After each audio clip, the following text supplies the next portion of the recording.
Here's our top 3 tips to help keep you injury-free leading into a marathon. Before we share those tips, we've got to talk about what factors contribute to injury. Now, every tissue in the body has a threshold for injury. And if we load the body, i.e. the force that we applied to that tissue is greater than its tissue capacity, this is the zone where injury will occur. If injury occurs as the result of overload, then what we've got to do, and the number 1 tip, is try and avoid that overload.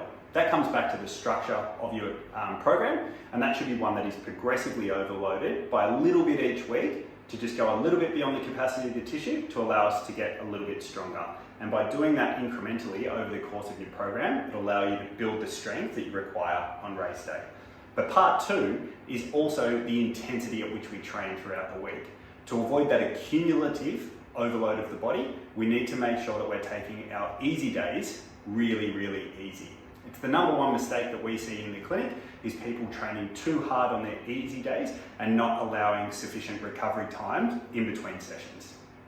And number 2 tip is a dynamic warm-up. So stretching is a thing of the past.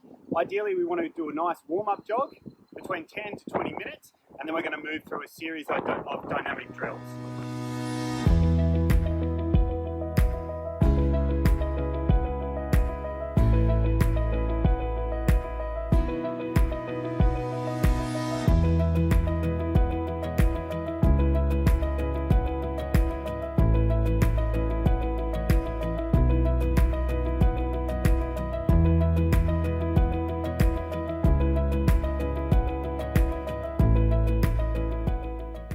Tip number 3 is strength training. Strength training should form the foundation of any good marathon training program. Twice a week, 3 times a week would be fantastic. And ideally, if we come back to the cause of injury, it's that imbalance of load versus capacity. So strength training is all about increasing the capacity of the tissue so we can get more out of our training.